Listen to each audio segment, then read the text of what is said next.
2 weeks into Eagles training camp, it's been a mixed bag. Vic Fangio is feeling pretty good about his defense the other day.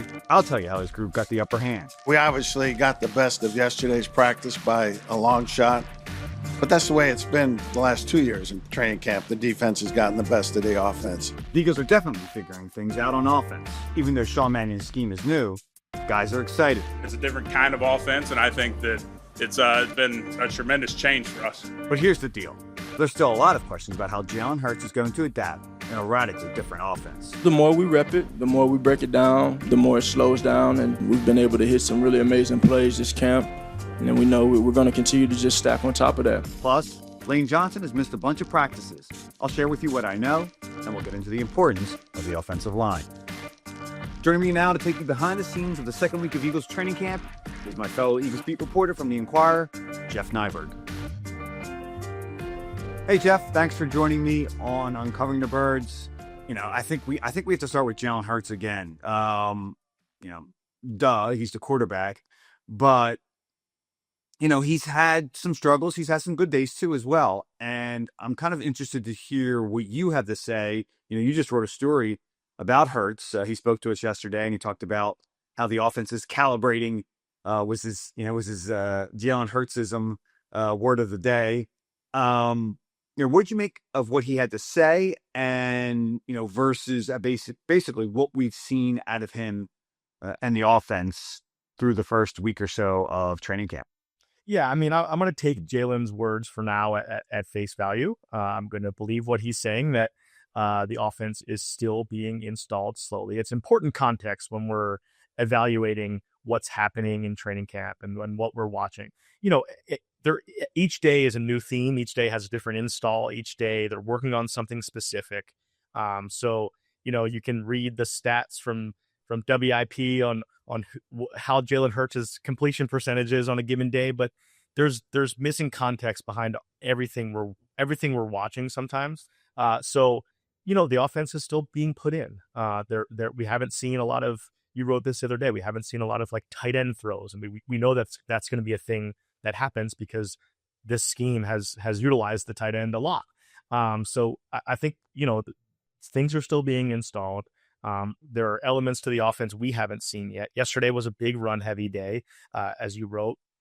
But obviously we're going to see some ups and downs out of the quarterback and out of the offense as they roll out the scheme. And as you mentioned, the proper context of they're going against a really good defense every single day. Vic Fangio's unit is experienced. The guys who have been here for a couple of years have been in the same system. They have really good players. I think we're going to get to that later, how good this defense probably can be.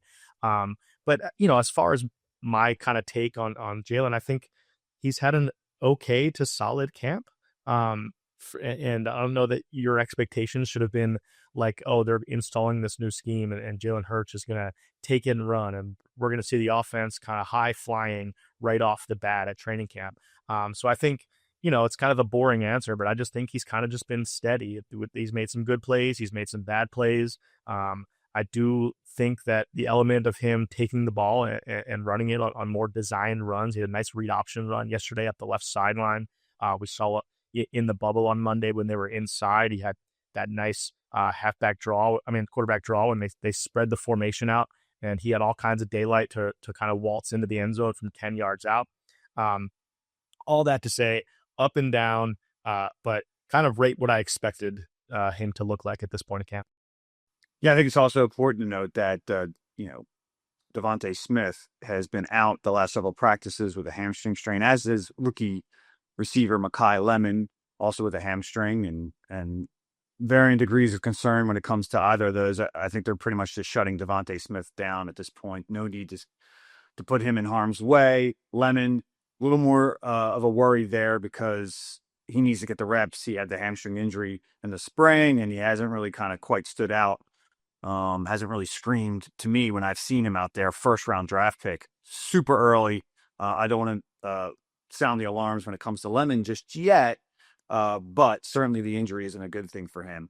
With Hurts, I want to kind of dive a little bit into this idea of how open he is to this drastically new offense and what they're asking him to do. And right now, obviously, he's embracing it. He's been very positive about the identity of what Sean brings to the offense in terms of obviously everything we know about the Shanahan scheme. We've seen it out there. A lot of under center plays, play action, a lot of pre-snap motion at the snap. Certainly a lot more intricacies to the offense. But with Jalen, from what I understand, he's a very detailed guy, as are a lot of quarterbacks, but he wants to know the why behind whatever it is the coordinator is asking him to do. I asked him about it yesterday, how Sean has gone about explaining to him plays. Because if Jalen doesn't believe in it, I think that's when there's been some pushback in the past. And I think in some ways I understood it. Certainly last year with Kevin Patul as the offensive coordinator, I think it was a little bit more of an issue when Kellen Moore came in, wanted to change things, and Jalen kind of fought back a little bit, and Kellen just kind of had to go in another direction. We've talked about this a million times, Saquon Barkley, offensive line. That's why they went to run heavy offense. But with Jalen now, he's going to look with these play action plays with his back to the defense and what they're asking him to do in terms of the progression reads. That is very different for him. And he didn't say it was a huge thing. He just, when I asked him specifically about his back to the defense off play action when he's under center, but you're adding more time and you're not giving him the vision in terms of what he sees, what he sees pre-snap and then what he sees post-snap. It's a click longer and it's going to make it harder on him. So, the way I think one of the ways around that is, or the way they design plays is like they think that, keeping the defenses on their heels in terms of what they do under center, whether it's run pass, will allow for more of these layup throws. Guys open on the first read, possibly the second read. And I don't want to say Jalen can't get to his third and fourth reads. We've seen it before, but I think it definitely is one of his weaknesses, is that it's tougher for him to get through those reads. And then that's when we've seen, I don't think there's another quarterback in the league that, in terms of how many times he drops, those drops don't result in throws because he's either taking sacks or he's scrambling or he's throwing the ball out of bounds. And I think that's when you're going to kind of run into some obstacles when it comes to possibly Jalen and this offense. So, that is to be determined. And I don't want to kind of make too much of it, but, Jalen, I don't know. You mentioned, you didn't mention this, but we've talked, look, again, he's kind of like a controversial figure because he's been so successful, the winning percentage, won a Super Bowl, been there twice. But then you see these rankings from, ESPN, The Athletic, and I'm not a big ranking guys, but these are rankings based on front office people, defensive coordinators, et cetera. And I think he finished 17th in that one done by Mike Sando for The Athletic, which is very well done.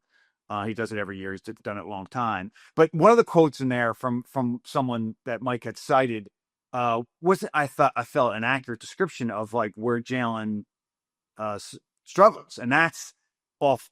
They say like, he's better when he's off script. And will he be able to do that in this offense? And I'm just like, I don't think that's accurate. In fact, I think Jalen has kind of struggled, as I'd mentioned before, when he can't get, when the first or second read isn't there. And what this offense is going to do is like, they're not going to allow him. So what they've done a lot of times with Jalen is they just like split the field in half on these plays. And he's got like one or two read over there. Sometimes based on the defense, et cetera. But now the progression read, there's going to be more of a full field read. And that's tough. That's tough for any quarterback. I think it's been proven that it's been tougher for Jalen. What'd you make of the Athletic ranking? What'd you make of that quote in particular? And what do you make of, how this is going to play out for Jalen in that regard? Yeah, I mean, I don't, I've never once sat down and like thought about where Jalen Hurts ranks among other quarterbacks. I'm not doing it with the rankings myself. I don't know how particularly instructive it is, or like, because like, what is it? So he's 17th, says these. Yeah. Well, not the ranking as much. No, I know, but like, I think this concept that like, that one thing in particular, it's just like, well, what's this? I don't know if it's a defensive coordinator or an executive or whatever. It's like, what are they looking at? And I don't want to, I don't want to focus too much on that comment, but there's a lot of things that Jalen does well. I mean, so is this offense going to allow him to do that? Is the fact that they don't have A.J. Brown going to allow him to throw a go ball better than anybody? I think that was one of the things that was, it was a quote in the piece that was very accurate. And no one throws, I think, a better deep ball, or he throws one of the best deep balls in the league. And a lot of that has to do with the fact that he's had AJ to throw it up to, Devontae Smith to throw it up to. They still have Devontae Smith. AJ, as we know, is one of the best 50-50 guys in the league. Maybe not as much as, as he gets older, but it's like, who's going to be that guy, if Devontae's being doubled? Like, who's going to be the guy that's going to allow Jalen to make that throw that he's so good at, from the pocket? Yeah, I mean, I think they hope that this offense and this new scheme gives Jalen more options.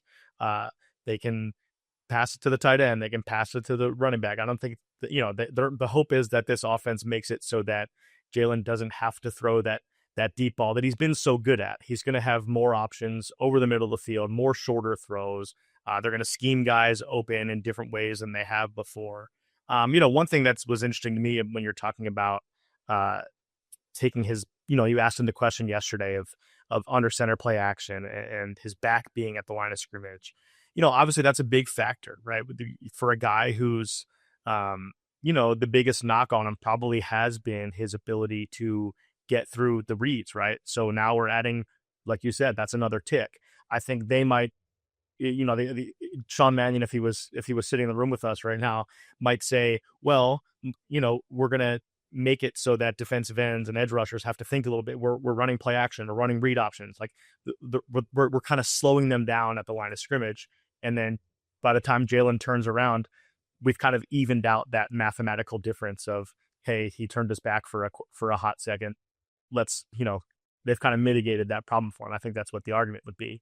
But a lot of this is going to be, we won't know the answers until we see it in September, right? We're not going to see them, you don't think they're going to play in the preseason game in the next couple of weeks. Like, I don't think so. Just because it's a new offense doesn't make me think that they're going to go back on their what they've done in the past with their starters and say, oh, they need to play a couple series. That's what these joint practices in New England are going to be for. So we will get a look at it there. So, they're not really live bullets, but they're close enough as far as training camp goes. But these are going to be questions that you're asking, fair questions that are going to be valid questions for the next month and a half until we really see this offense play out. And, we might not know the answer to some of this stuff until late September to early October, once this offense really, has a chance to start gelling and starts firing on all cylinders. But yeah, these are real concerns. And, as far as, Jalen's ranking among, and I'm not harping on the ranking itself, but as far as, Jalen's sort of reputation in the league, he's not really going to be able to shake that stuff until we see it, right? So this is all we can do this until we're blue in the face and talk about what this means for Jalen and is he going to be capable of doing this? But we're going to find out in 6, 7, 8 weeks. Yeah. Well, if you look at the numbers over his career, they're not bad over the middle. They're not horrible under center. They just haven't done a lot of it because of the scheme that they're in, because he's the running element that he brings to the game and the RPOs and the zone read stuff that he needs to be able to do from the shotgun. Understandable. But now they're just doing things differently. And while I think there will be some carryover, there has to be carryover. As you mentioned, that draw play, for instance, we have seen zone reads, we have seen RPOs here and there. So I think there's room for both. When I asked Sean Mannion specifically about Jalen and the run game, he said, yeah, there is room for both. But the kind of transition here to the offensive line and the run game, if they can kind of, and this is again historically the Shanahan scheme, it's like if they can be successful on the ground, based off how well the Eagles block, and we know that just based 2 years ago that they have one of the best run blocking offensive lines in the NFL. A little older, we'll get into some of the concerns there, specifically with Lane Johnson, Landon Dickerson. It sets up everything. And, I said this last week with Olivia, it's like, if they can run the ball, and as we know in the 2 previous years that they went to the Super Bowl, they had one of the best run offenses in the NFL, then that will open up things for Jalen. And then you don't have to lean on him as much to drop back in the kind of like just, shotgun offense if they're trailing and try and get things done. That's when there's been some struggle with the Shanahan offense over the years. Kyle specifically hasn't really had the greatest of quarterbacks to kind of execute that. I think Brock Purdy has done it certainly at times, but if you see Sean McVay, who obviously comes from that school, he's got Stafford, and they've done more of that because you just have a quarterback like Stafford who can just stop and be a drop back quarterback and be one of the best in the league and make all the necessary throws. All the offensive linemen have raved so far about the scheme. They say it's O-line friendly. I don't think they're throwing shade at Jeff Stoutland, but they're being asked to do less in terms of like what responsibilities on any given play. Lane Johnson's talked about how the tackles are given more help from the guards. Cam Jurgens talked about how like he doesn't have as many responsibilities pre-snap in terms of the protection calls, in terms of the blitz pickup, which does throw a little more in Jalen Hurts. We'll see how he responds to that. But as we saw last year, if there are injuries up front, as there is with any team, right? We know this.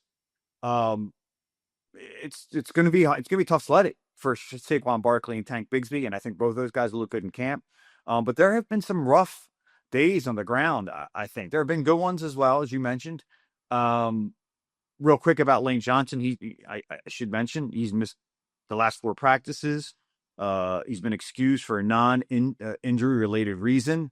From what I understand, they expect him back sometime soon. I think, when you mention Lane Johnson missing times for not an injury, you have to mention, the previous times that he has missed. He was suspended for PED use. From what I understand, it's not that. As we all know, the Eagles granted him, a leave in 2021 during the season to address his mental health issue. He's since been very up front and public, and it's been, Lane's got my highest level of admiration for how he's talked about it and try to help people when it comes to mental health issues. We don't know if that's what this is right now, but if Lane gets back, okay, everything's fine. I don't think they need to have him there all the time. At this point in his career, 13 seasons, he knows what he's doing, even if it's a new scheme. But Landon Dickerson got already a rest day at training camp. What's your level of concern when it comes to Landon Dickerson, who we spoke to for the first time since the end of last season, just recently, and he kind of admitted that he probably shouldn't have come back as soon as he did when he had that knee surgery last training camp. Yeah, I mean, he can talk all he wants about how good he feels and that he didn't contemplate retirement and doesn't know where anybody got that from. But, I mean, the guy's been really hurt. He's played through a lot. There's no questioning that he's been a warrior and has played through injury, right? He admitted it himself. But it's hard to not be concerned about Landon Dickerson's future, right? Like, and what that means for the Eagles' offensive line, because more importantly than like, they don't have really interior depth right now, right? There's some, and maybe that's a little harsh, but because some of the guys behind them are unproven, but that's just the fact. Drew Kendall, what do we know about Drew Kendall as an NFL ready guard, right? Like, and if you're sitting here right now and saying, the offensive line seems healthy and they're going to thrive in this new scheme, fine. But the data says that Landon Dickerson either is not going to get through the full season or is going to be dealing with enough pain that he's not going to be the same Landon Dickerson. So, when you square that up, it's like, okay, we can talk about how dominant the offensive line can be. And it is, right? Like, there is still enough talent there, injuries and age aside, or factor that in. If the offensive line is 90% what it's capable of, they should be able to run the ball, which means the Eagles could be a Super Bowl contender because the run offense can be that good, right? Like Saquon Barkley is still a really good running back. So if the blocking is good, the Eagles will be good. It's like kind of like a stupid, like simple thing to say, but that is a big what if. It's one of the biggest what ifs on the team. It's probably the most important what if on the team. And, I'm filling out a 53-man roster the other day, doing a projection for Inquirer.com, and you're trying to get to the back of the offensive line rotation. And I'm thinking about this as I'm doing it. I'm like, well, if Landon gets hurt, what happens? If Cam Jurgens has back pain or he suffered a concussion last year, like if he misses 2 games, like what happens? We can even talk about the swing tackle spot right now. Like I don't think Fred Johnson's had that good of a camp. So they drafted Markel Bell. It's a 3rd round pick who's, maybe he ends up being a good NFL tackle, but you want to start a game right now with Markel Bell? I mean, this is there's a lot to be concerned about, or at least hold your breath about when you talk about this offensive line, because as good as it can be, there are just as many question marks and just as much reason to believe that it's going to be a concern at some point this season, in September, in October, November, whatever it may be. Yeah. Landon said that he didn't know where the idea of him retiring came from. I spoke about, Lane and whether he was going to come back in February. And I said, really, the bigger question to me was Landon Dickerson. I never mentioned the word retirement. I think some people ran with that. I just meant in terms of, from what I'd heard from people in the building, that this was a guy that they're very concerned about how, based on all the injuries that he's had, everything that he's played through, he's one of the toughest. Again, I don't want to take anything away from Landon. He is tough as nails, to the point where, as he has said, it probably to the detriment of the team. You have to kind of balance whether how much am I helping and how much am I hurting. But there was internal concern that, like, okay, how does this guy have it to come back and be the player that he once was? And there's gonna be a fair amount of resting of Landon Dickerson. There has been over the last 2 years. He's only 27. Only 27. He did jog out to practice yesterday. He's wearing a sleeve on his left leg. I don't know if that's something recent. It's probably just, the accumulation of all the injuries and surgeries that he's had to that leg, but he's also had as much to the other leg. But I think you raised a very good point about the depth. And I was going to mention that, like, Drew Kendall is getting first team snaps, even when Landon is there. And, I don't think Landon's going to lose his spot, but I also don't think of the 5 guys that are starting that Landon is the best fit for this new wide zone blocking scheme, because it does place a little more emphasis on athleticism, and Landon, athletic enough, especially when he was younger. But as I said, he's 27, body of a 35-year-old or older, who knows? And I think getting to the perimeter, I've seen it a few times. I've heard from people in the building. They're like, yeah, this could be where if there's one guy that doesn't really kind of have his attributes, brought out by this scheme, it's probably Landon Dickerson. On the opposite, though, Cam Jurgens, I think, is going to have a bounce back year. He's looked great this camp. Tyler Steen hasn't looked as good, I felt like, but you're going against Jalen Carter, that's going to happen. And more Jomo and Jordan Davis. But, theoretically, he should be a guy, because of his athleticism, that should thrive in this wide zone blocking scheme, which, again, just to kind of paraphrase a little bit about it, it's just like you're being a little more the aggressor. There's definitely different techniques in terms of how you block versus how Stout wanted them to block in that mid-zone blocking scheme. But it may not sound like a lot, but to offensive linemen, it is a lot, I think Jordan Mailata and Lane Johnson, they could thrive in any scheme. So I don't think it's going to really affect them as much. But if it is more O-line friendly, then it should help everybody. It'll raise all the boats. Again, assuming everybody takes to it and everybody is healthy. I want to kind of completely shift here to the other side of the ball. And I don't want to, we started with the offense. Everybody only really cares about the offense, it seems like, because that's where the question marks are, and because they had struggled so much and there's all these changes. But we got to talk about the defense, just and put it in perspective. Not only because they've looked well in camp and because we know what they have in terms of talent. We know what they have in terms of the coordinator. We know what they have in terms of the scheme. I thought the defense was very good last year, probably suffered a little bit because the offense could hardly stay on the field at times.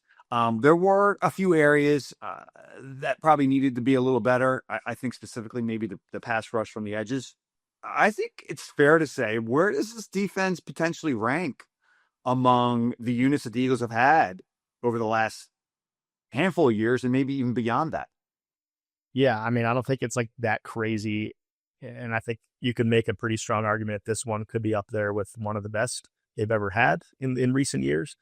No shade to some of Jim Johnson's best teams. I think this is certainly on paper the best defense the Eagles have had in my 3 years on the beat. Ooh, even the one that won the Super Bowl? Yeah, I think it's right there. I mean, maybe a little bit. I mean, what's that different about? Maybe a little bit less talent on the edge, but kind of like replace Josh Sweat with Jonathan Grenard, who's a bit of an unknown to us right now. We haven't seen him practice, and who knows, if he's ready for week one. That's a separate conversation. But I think if Jahad Campbell is able to stay healthy, that's a really athletic profile. Putting next to Zach Bond in a different way than Nakobe Dean is a great football player. I think Jahad Campbell's like a little bit different kind of body type and a little bit different sort of player that's next to him. You got Quinyon Mitchell in year 3. Reek Woolen, who has really, really thrived in man coverage and needs to get better a little bit in his zone coverage. The Eagles play a little bit more man than Seattle does. A lot more man, actually. They don't play a lot in general, but Seattle did not play barely any at all. They were like 15% man coverage, which is why Reek Woolen lost his job toward the end of the year to Josh Jobe. So 2 really good outside corners. Cooper DeJean is arguably the best nickel in the NFL. He's an all-pro. A little bit questions about what's going to happen at safety, and that's maybe where you say, but due respect to Reed Blankenship, who I think was a great player for the Eagles and was good with us in the media and sort of a likable guy. I'm not sure that you're going to watch this defense and say, they really miss Reed Blankenship. Again, no disrespect to Reed Blankenship.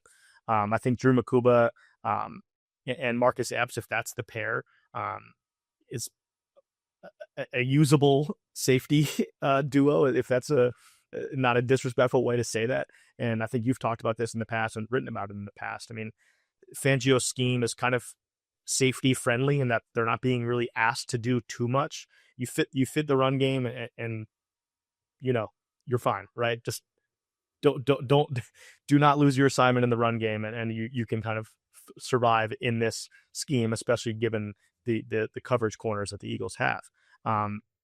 I think if Jalen Carter is healthy, and we're now into year 4 of Jalen Carter, Jordan Davis had a complete turnaround last year. They have Moro Ajomo, who's a 7th round pick who's going to absolutely cash in free agency. Certainly not with the Eagles at this point, you have to believe. Jalix Hunt is an ascending 3rd-year edge rusher. So he was a big part of that Super Bowl team, and he's better now.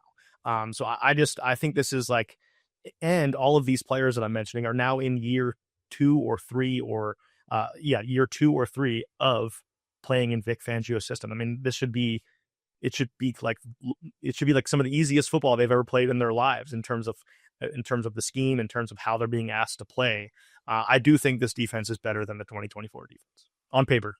Yeah, if you're going to go weak at one spot on this defense, I mean, it's safety, so it's understandable that they didn't bring Reed Blankenship back. A fine player. There's a little question mark in terms of who's going to be the communicator back there. It's probably going to be Drew Makuba. Vic Fangio said whoever's back there, they'll split the responsibilities. They're asking a lot of Drew, but like, this is a 2nd round pick. I mean, he's got to step up. And I do believe that he has looked better this camp. He's made some plays, but just, he's moving a little quicker. I mean, if you recall last year, he suffered a shoulder injury in camp, and that kind of hurt him when he was finally slated to start when the season began. But, Marcus Epps has been around the bend quite a few. So, you do have a little bit of veteran savviness back there, and Cooper DeJean will be at safety in base personnel. And while that's a kind of a new position for him in the NFL, I don't think you worry about him as much. I do think there are question marks. It's not like Jahad Campbell, hey, he's a first round pick. He's going to play like a first rounder automatically. Now, there were certainly glimpses of that at times before he got, demoted when Nakobe Dean got healthy. But we've seen, he can drop and cover at times. He's got great athleticism. We've seen him blitz, something that Nakobe Dean was one of the best guys at doing last year. So can he kind of fill in that role? Zach Bond can do it as well. I think Jeremiah Trotter, as Vic Fangio noted, has had a really good camp. So we knew why they weren't going to bring Nakobe back. They finally have depth at a position that they have long lacked it. But in Vic's scheme, because they are asked to do a little more than in prior schemes, you have to kind of bulk up there. I do still kind of looking back at it, big picture, question Jahad Campbell. I know it's late first round. They kind of sold us on the idea that he would also be a little bit of an edge guy. And Vic essentially kind of threw a bucket of cold water on that and told us that that experiment of him cross training is over. And it was pretty clear last year that he just can't beat NFL tackles on a regular basis. And I think that's fine. Keep him there, let him learn that position. But if I'm, an offensive coordinator, there are certain areas I'm going to look to attack. And I would think that times, you can probably, especially on the ground, run at Jahad Campbell. But, as Vic said when he was asked about Sean Mannion, how he's coming along as a play caller, and he says, well, it's early. He said, I told Sean, we got the best of the offense by a long shot. I think it was on Tuesday, but it's pretty much been that way for the last 2 years. And I think a lot of people thought, oh, well, Vic is, kind of puffing out his chest and bragging. And I think it's more just he's just being completely honest about it. We can all see it, and we're probably the dumbest guys out there. But, typically, as we mentioned at the top, defenses are ahead of offenses in most any kind of NFL camp, just because that's just the way it is. The offense is installing more. There's just a lot more to learn. And then, of course, in this case, Sean Mannion's is a totally new scheme. There's new terminology. It's going to take a period for everybody to kind of get, adjusted to what's happening. But this defense, it could be really good. I started off by asking you about it.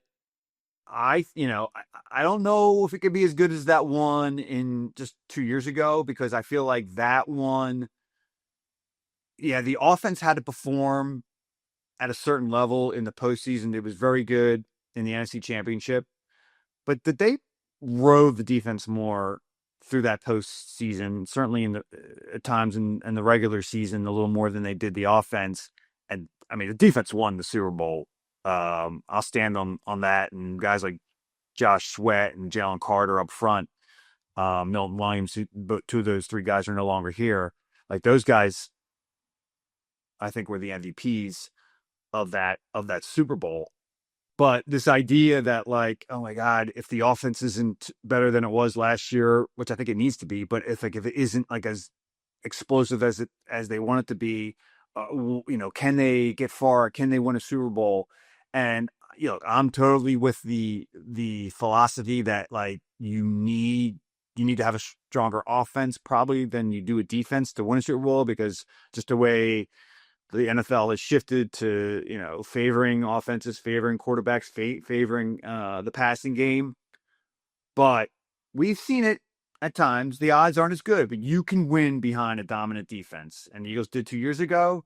And I think they have the horses, they have the defensive coordinator, they have the scheme to go far. So, there's a lot of concern about the offense. We talked about it. But be rest assured, this defense should be pretty good, beyond better than pretty good this year. And I think that alone gets the Eagles in the playoffs. And then we'll see how the offense comes along. It's just there's going to be patience is needed. Vic Fangio said it about the two young rookies that have never played football. He said, what did he say? He said that they're light years away. I don't think the offense is light years away from being good, but patience is going to be needed. And we know Philadelphia we know the fan base, we know the media. They have lots of patience.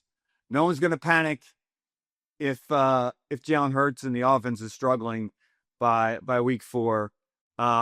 Jeff, thanks so much for joining me for this episode of Uncovering the Birds. Looking forward to do it again here in training camp and beyond once the regular season starts.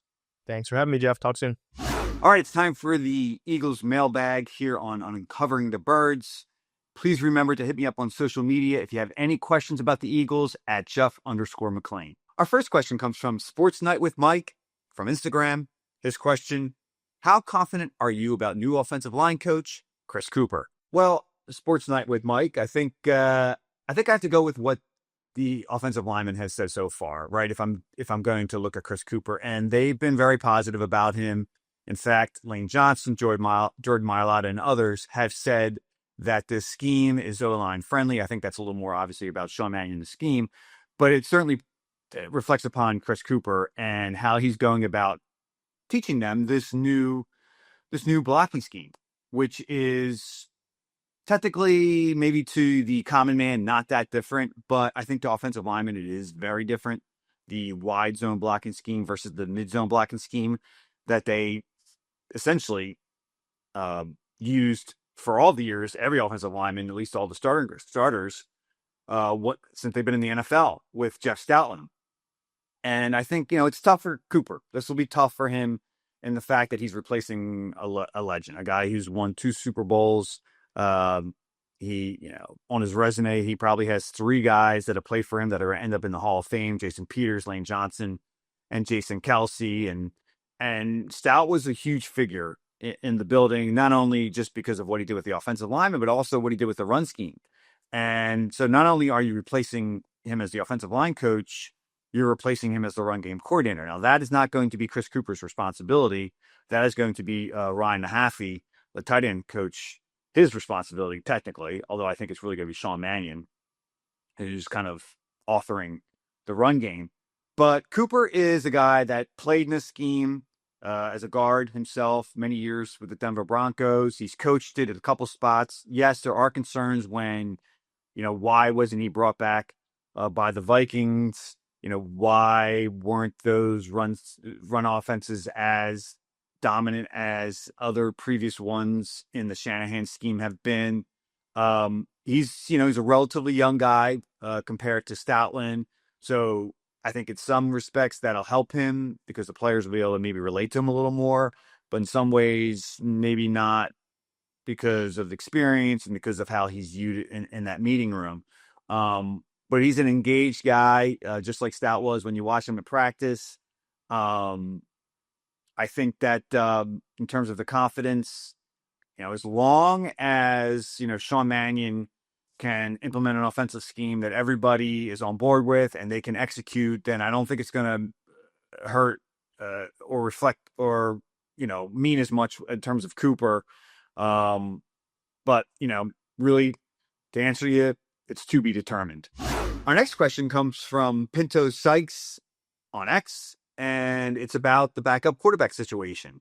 I think one of the more intriguing camp battles of the summer is between Tanner McKee and Andy Dalton at backup quarterback. At first, I think a lot of us reporters were surprised when Andy Dalton was getting more reps for the second team than Tanner McKee. I mean, last year, Tanner McKee was the bona fide backup. I mean, he took every practice rep there. When he got into the games, he looked late in the season. He looked like, okay, this is the guy that, the Eagles believe will be our future number 2. Now, he wasn't especially great, especially in the second half of that game, but that was after Devontae Smith and a few other starters weren't there with him. So all that being taken into account, Andy Dalton has been around a long time. This is a guy that has many years of starter under his belt with the Bengals. He has since kind of transitioned into a backup role, and when called upon, as he was with the Panthers at times, he's delivered. So it's not a complete surprise that he's competing with Tanner McKee, but I thought this was a guy that the Eagles felt moving forward. Okay, he's our backup. Now with Tanner, the big question is, okay, what could they get potentially in the future in terms of the trade conversation, and that could happen if Andy wins this competition. Then I think, or if Tanner wins the competition, on the opposite side of the ledger, then either of them, I think, could be available in a trade before the season. And there are a number of teams out there, good teams, that don't really have a resolved backup situation. And I could see Howie Roseman certainly turning one of these guys if they can get something, mid-round pick in return. I mean, injuries happen too in training camp and to quarterbacks, in the preseason, not training camp, most of them, all of them, in fact. But you never know. Anything could happen. We saw it before with Teddy Bridgewater and how that led to the Eagles being able to trade Sam Bradford. In terms of what we've seen out there in the field, I think Andy has been better. You're not completely surprised because he's played in this scheme before and Tanner hasn't. And Tanner at times, it seems like when he's playing with the third unit or when he's not getting, consistent reps with the second team, it's been a struggle. So we'll see how it plays out. Cole Payton, the rookie, undrafted rookie, he generally has been working with the third team or in the developmental period. The one thing I like about him is he's a gunslinger. He's not afraid to throw the ball down the field. Typically, when you see rookies come in, it's a lot of check down city. Now that has led to a number of interceptions. But I'd rather him be aggressive than not aggressive. And we'll see how that all plays out. I'm not quite sure that he's a guy that the Eagles feel comfortable with as that developmental piece. But if they do think he's worth keeping, then that will likely make one of those guys, Andy Dalton or Tanner McKee, expendable when it comes time to make the 53-man roster. Thanks for the questions. Please hit me up on social media at Jeff_McLane if you have any further questions for me to answer on the mailbags.